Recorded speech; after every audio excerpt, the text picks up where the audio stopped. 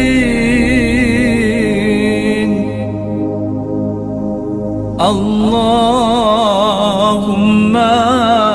Fridge عن كل مكروب اللهم رد كل غريب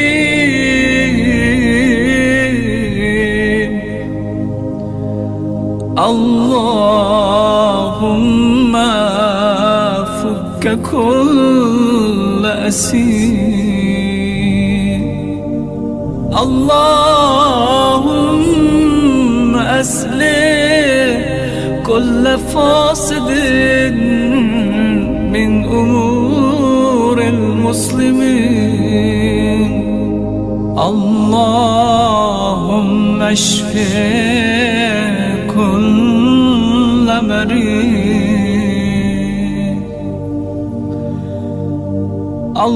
اللهم سد فقرانا بغنايا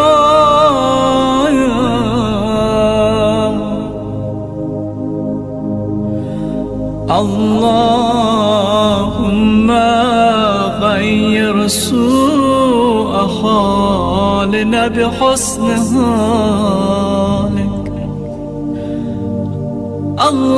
اللهم اجز عنا الدين واغننا من الفقر إنك على كل شيء قدير.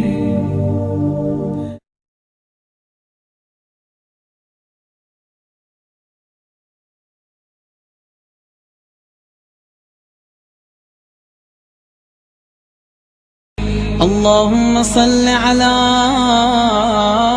محمد وآل محمد. اللهم كن لوليك الحجة ابن الحسن صلواتك عليه وعلى آبائه في هذه الساعة وفي كل ساعة وليا وحافظا وقائدا وناصرا ودليلا وعينا حتى تسكنه أرضك طوعا وتمتعه فيها طويلا. يا مدبر الأمور يا باعث من في القبور يا مجري البحور يا ملين الحديد لداود صل على محمد وآل محمد وافعل بنا ما أنت أهله في الدين والدنيا برحمتك يا أرحم الراحمين. وصلى الله على محمد وآله الطاهرين.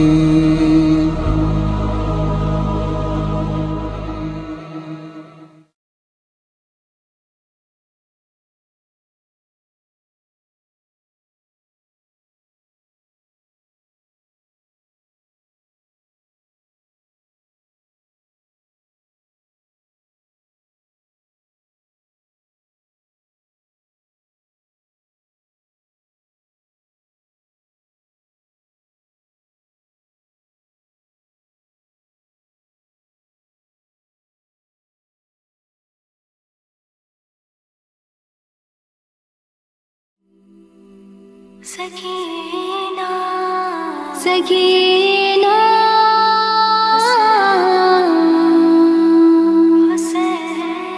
Sakina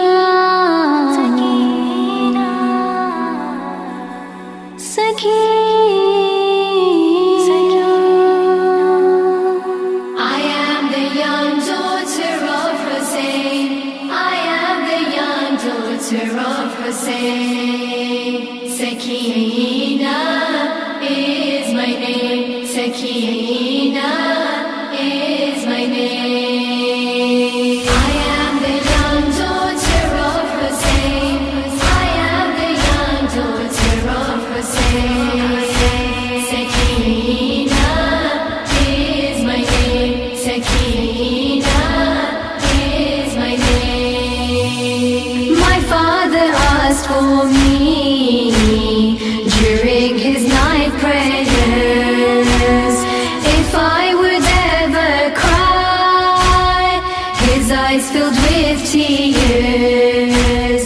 Peace and warmth I'd bring to his heart, and from me he could never depart. I am the young daughter of Hussein. I am the young daughter of Hussein.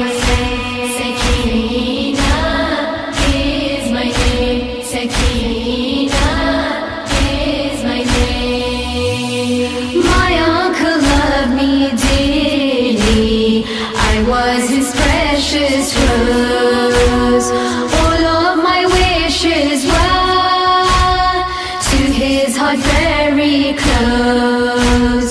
He couldn't bear to see me in pain. Protecting me was his only aim. I am the young daughter of Hussein. I am the young daughter of Hussein. Sakina is my name. Sakina is my name. The day of Ashura destroyed my family. All of my loved ones were snatched away from me. My brothers and uncles are all dead. My father's body trampled to shreds. I am the young daughter of Hussein. I am the young daughter of Hussein. Sakina is my name. Sakina is my name. Father, look at my face, bruised and blackened with slabs. My ears flowing with blood from where my earrings were snatched. Every time I beg them to stop, they hit me again, they laugh and mock. I am the young daughter of Hussein. I am the young daughter of Hussein. Sakina is my name. Sakina is my name. My clothes are stuck to me. My skin is full of wounds. My body is broken. My death is coming soon. I'll be buried without a shroud in the prison where no lights allowed. I am the young daughter of Hussein. I am the young daughter of Hussein. Sakina is my name. Sakina is my name. Listeners, imagine this. She is only aged 4. Her hair has become grey. She stutters when she talks. Father, come to me before my death. She calls out with her every breath. I am the young daughter of Hussein. I am the young daughter of Hussein. Sakina is my name. Sakina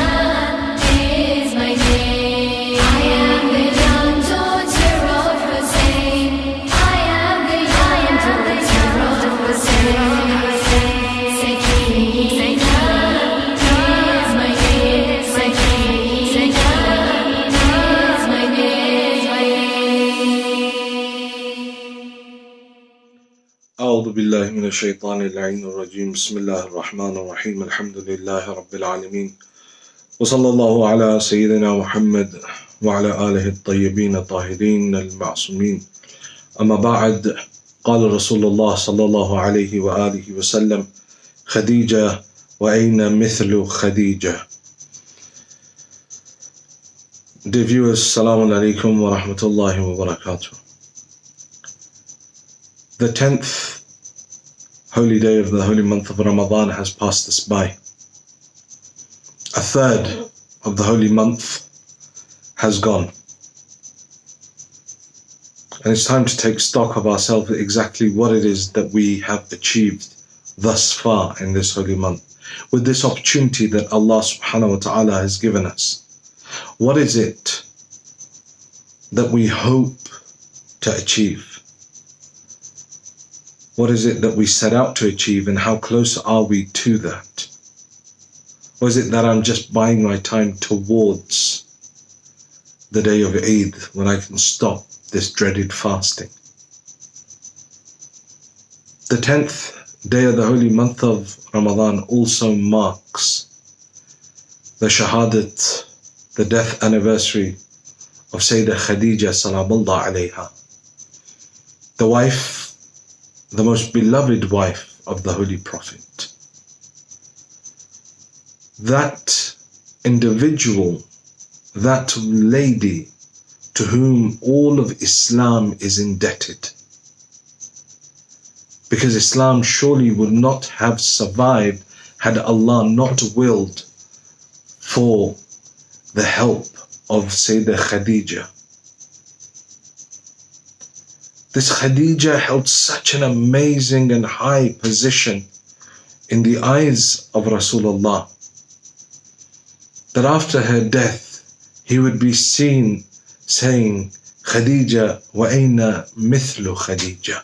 Khadija, and where is the example of Khadija? There is none that can match Khadija. Such was the love that Rasulullah had for her. Why? صدقتني حين كذبني الناس. She bore testimony, she gave testimony to my truthfulness when the rest of mankind called me a liar. And her wealth, and with her wealth, she aided me and the religion of Allah subhanahu wa ta'ala. There are two things that aided the religion. One was the wealth of Khadija, second was the sword of Ali ibn Abi Talib. The Holy Prophet remembers, I says, Khadija came at that time when I had nothing. This religion was fledgling, and it was her support that enabled the Holy Prophet to go forth and propagate the religion of Haqq. There are so many lessons to be taken from her life. She is the mother of the Imams. She is the one that would bring sukoon to rahmatan lil alameen. She is the lady that sacrificed everything for the religion so that the religion may survive. She gave everything. Sayyidah Khadija was known as Malikatul Arab or Malikatul Quraysh. Because of the wealth that she had, because of the business she had inherited from her father, amongst all of that ignorance, amongst all of that immorality, not only was she known as Malikatul Arab from the people, the queen of the Arabs, the queen of the Quraysh, but even amongst such an immoral society, they used to call her Tahira, the pure one, the chaste one. This was Khadija. There are many lessons that we can gain from her life. I don't have time to go into depth of her life or the history of her marrying the Holy Prophet or her acceptance of Islam. But I want to take lessons from her life. The main lesson that we get from her life is sacrifice. Not for her marital life per se, although one could argue that, but more importantly, for her faith. She gave everything she could for the religion of Islam. She embodied the ayah where Allah subhanahu wa ta'ala says, لَن تَنَالُوا الْبِرَّ حَتَّى تُنْفِقُوا مِمَّا تُحِبُّونَ. You shall never achieve righteousness until you spend benevolently out of that which you love. And whatever thing you spend, surely Allah knows it. She spent all her wealth to sustain the tabligh of the Prophet, to aid the establishment of the religion. And today, she stands alone from amongst all of the wives of the Prophet. Her position is different. And she is the mother of the Imams. She is the mother of Zahra Salamullah alayha. She not only spent her money, but she staked her respect in that society. She put it all to one side. Those individuals that were calling her Malikatul Arab, those individuals that were calling her Tahira, the moment she married the Holy Prophet of Islam, they all boycotted her. That Khadija that was Malikatul Arab, that Khadija that held a high position in that society, now becomes an outcast for her marrying the Holy Prophet. She staked everything on this religion. That's one thing that we can learn. What is it that I can do for the religion? What is it that I can give in the way of Allah subhanahu wa ta'ala? Or is it that I'm afraid that if I give, because I can't see it? Sayyidah Khadija, at that point, she didn't see it. She doesn't see, she never knew that the religion would spread so far and wide that far reaches of the world people would be sitting and talking about this religion, talking about her. But her faith in the unseen allowed her to go forward. Her belief that yes, this is haqq. And it's not the fact that she was the wife of the Prophet, because history has shown us wives of the Prophets went against them. The wife of Lut, the wife of Nabi Nuh, they went against their husbands, even though their husbands were messengers of God. But here stands this lady. At least at that time, Nabi Lut had some followers. Nabi Nuh had a handful of people that believed in him. But when Sayyidah Khadija is told by Rasulullah about his prophethood, about this religion, there's no one else there, just him, Amirul Mu'mineen, and her. And she was willing. She was willing to sacrifice it. Not just because he was her husband, but because she accepted the truth, the haqq. When me and you accept the haqq, are we willing to sacrifice for it? Are we willing to continue to give? Or is it that we have to be pushed into giving, have to be embarrassed into giving? Time after time after time, there are announcements in our Husayniyas, please support, please donate, please give in the way of Allah, please give in the way of Ahlul Bayt. An ideal system, an ideal society would be where we wouldn't even need to ask, where communities wouldn't need to ask, because we as individuals would feel the pain of the religion, would feel the importance of this religion, of this faith, and we would contribute to it in order to propagate it in any way, shape or form. Be it to educate our future generations, or be it to educate our generations now. Sayyidah Khadija believed in that future. She believed in that religion. She believed in that idea. And so she gave everything for that religion.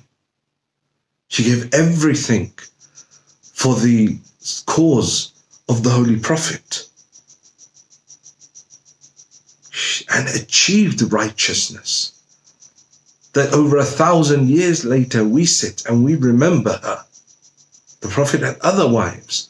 We remember them. We revere them as the wives of the Prophet. But why is it that Sayyidah Khadija has a different position than all the other wives?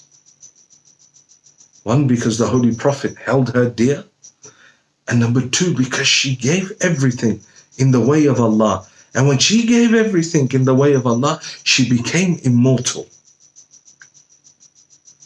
If I can't give everything, it's a matter of faith, right? I can't give everything. But at the very least, I could try and contribute.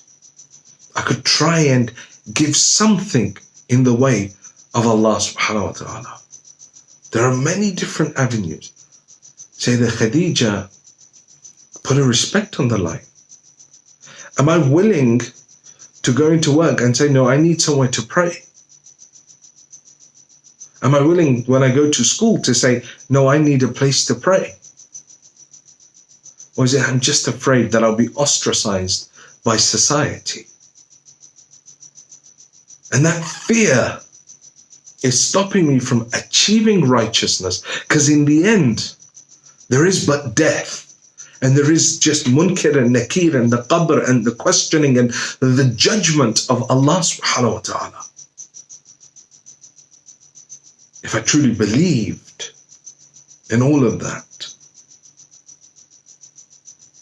how much would I give? Sayyidah Khadija gave everything for the sake of this religion. She gave everything for the sake of Islam. Till all that was left was to give herself. The people of Mecca had boycotted the Holy Prophet.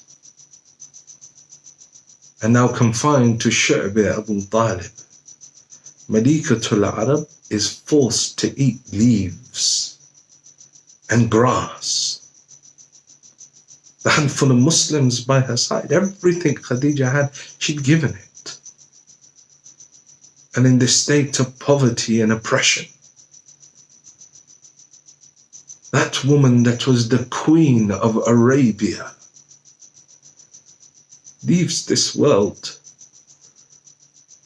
with nothing by her side. She leaves this world with not even a coffin on her body, such that Rasulullah has to use his own abba, because Khadija, there's no money left. Such was the oppression that befell the followers of Ahlul Bayt. Such was the oppression that befell Khadijatul Kubra, that now she doesn't even have a coffin for her body. She doesn't have all of that respect that she had, where people would have come and attended her funeral. Now only a handful of people come towards her. Malikatul Arab is all alone. And Rasulullah is burying her.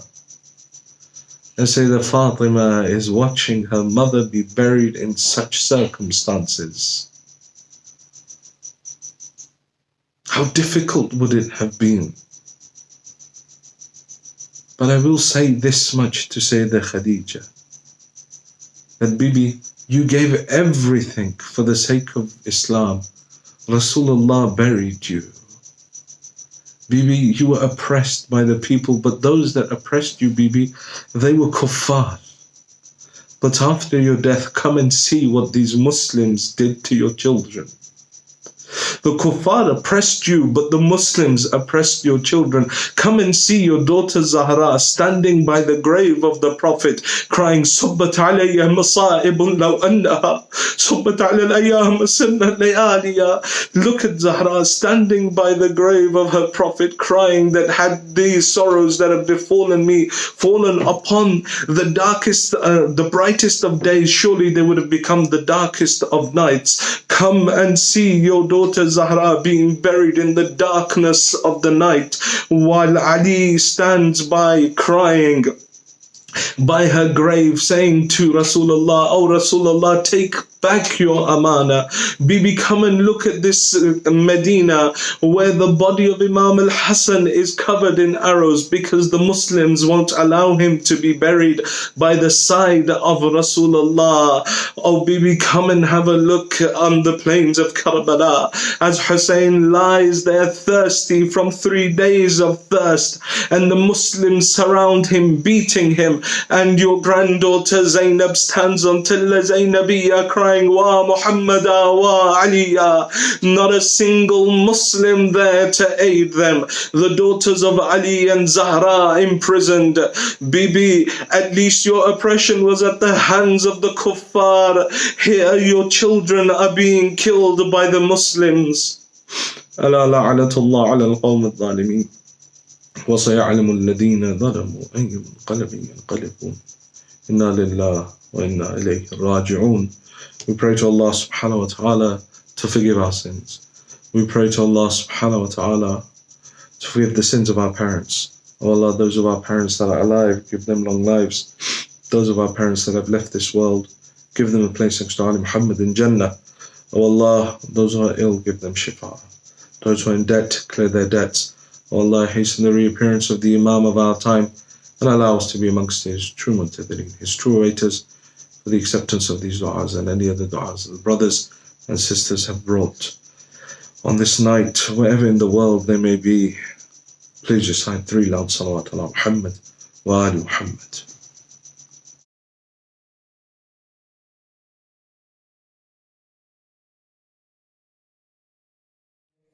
اور محمد وآل محمد صلوات. اللہم صلی علی محمد وآل محمد وعجل فرجہ.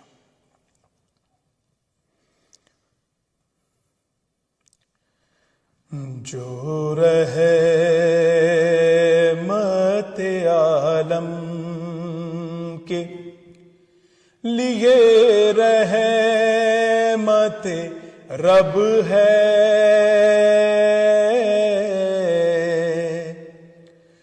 جو رحمت عالم کے لیے رحمت رب ہے. بیٹی وہ محمد کی خدیجہ کے سبب ہے، بیٹی وہ محمد کی خدیجہ کے سبب ہے، جو رحمت عالم. اے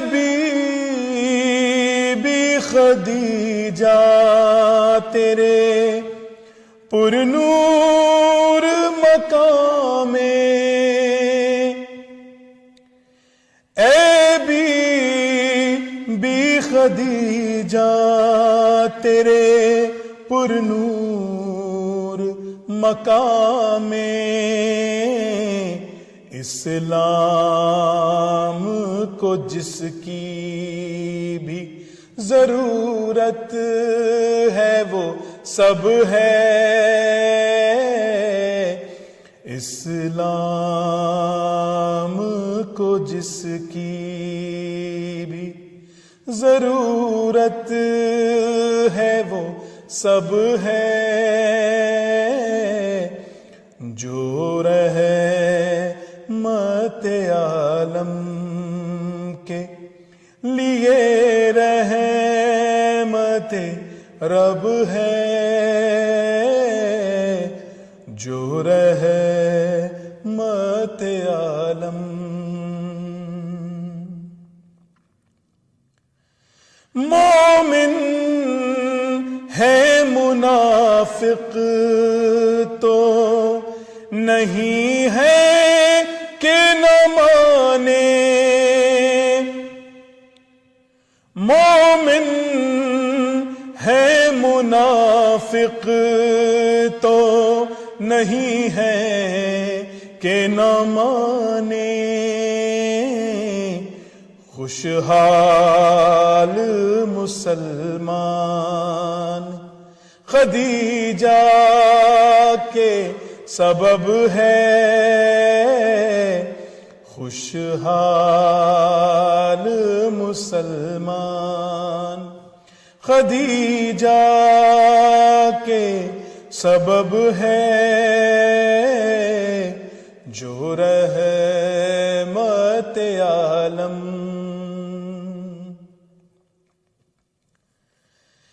زینب کی رضا چھیننے والے کو خبر تھی.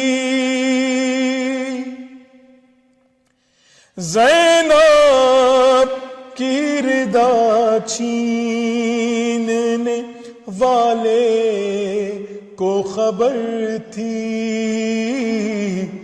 اسلام کا پردہ اسی چادر کے سبب ہے.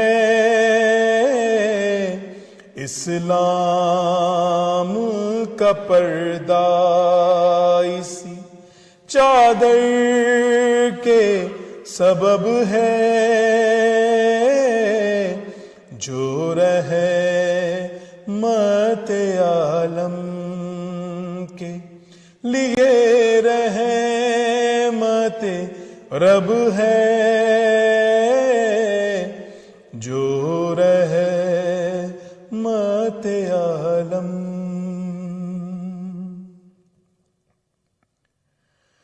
ہوتا ہے جہاں تذکرہ اے آل محمد. ہوتا ہے جہاں تذکرہ اے آل محمد. وہ شخص ہی سنتا ہے کہ جو اعلیٰ نسب ہے جو رحمت عالم کے لیے رحمت رب ہے جو رحمت عالم. بیکار ہے ہم لاکھ کہیں ان کے ہیں نوکر. بیکار ہے ہم لاکھ کہیں ان کے ہیں اشرف. بیکار ہے ہم لاکھ کہیں ان کے ہیں اشرف. ایک بار اگر خود وہ کہیں بات تو تب ہے. ایک بار اگر خود وہ کہیں بات تو تب ہے جو رحمت عالم کے لیے رحمت رب ہے وہ بے محمد کی خدیجہ کے سبب ہے وہ بیٹی خدیجہ. بر محمد وآل محمد صلوات. اللہم صل علی محمد وآل محمد وعجل فرجہ. لا حول ولا قوة إلا بالله العلي العظيم. أعوذ بالله من الشيطان اللعين الرجيم. بسم الله الرحمن الرحيم. الحمد لله الذي هدانا لهذا وما كنا لنهتدي لولا أن هدانا الله. الذي علم بالقلم علم الإنسان ما لم يعلم. الذي لا يبلغ مدته القائلون ولا يعصينا ما أهلادون ولا يؤدي حقه المجتهدون. الذي لا يدركه بعد الهمم ولا يناله غوص الفتن. الذي ليس لصفته حد محدود ولا نعت موجود ولا وقت معدود ولا أجل ممدود. الذي فطر الخلائق بقدرته ونشر الرياح برحمته وخلق الإنسان بلطفه وابتدى بالصخور ميدان أرضه. ثم الصلاة والسلام والتحية والإكرام على سيد الأنام أبي القاسم المصطفى محمد. صل على محمد وآله الطيبين الطاهرين المعصومين المنتجبين المظلومين الغر الميامين سيما ابن عمه علي عليه السلام الذي نسبه ولما للإسلام ورفعه لكسر الأصنام جازم أعناق النواسب اللئام ووازع علوم الأدب لحفظ الكلام واللعنة الدائمة الباقية على أعدائهم أجمعين من الآن إلى قيام يوم الدين. أما بعد فقد قال الله الحكيم في كتابه الكريم بسم الله الرحمن الرحيم والضحى والليل إذا سجى ما ودعك ربك وما قلى وللآخرة خير لك من الأولى ولسوف يعطيك ربك فترضى ألم يجدك يتيما فآوى ووجدك ضالا فهدى ووجدك عائلا فأغنى فأما اليتيم فلا تقهر وأما السائل فلا تنهر وأما بنعمة ربك فحدث. صلوات پڑھیں پر محمد اللہم صل علی محمد وآل محمد. حضرات، میرے محترم ناظرین و مخاطبین و سامعین، بالخصوص ادارے در بطول فریمونٹ کیلیفورنیا سے تعلق رکھنے والے آپ تمام مومنین کے لیے میں بارگاہ خداوندی میں دست بدعا ہوں کہ پروردگار عالم اس ماہ مبارک رمضان میں ہماری اور آپ کی طرف سے تمام اعمال کو قبول فرمائے.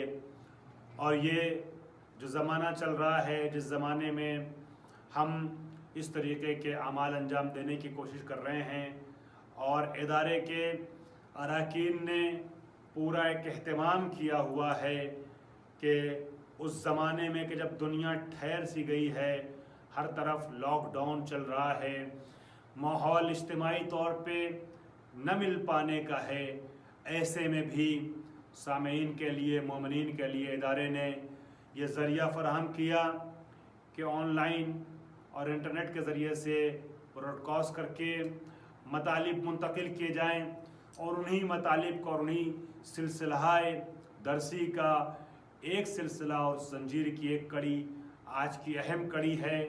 آج 10 رمضان المبارک کے موقع پر جناب خدیجۃ الکبریٰ ملکۃ العرب کی وفات کی تاریخ پر اس مجلس عزا کا اہتمام کیا گیا ہے.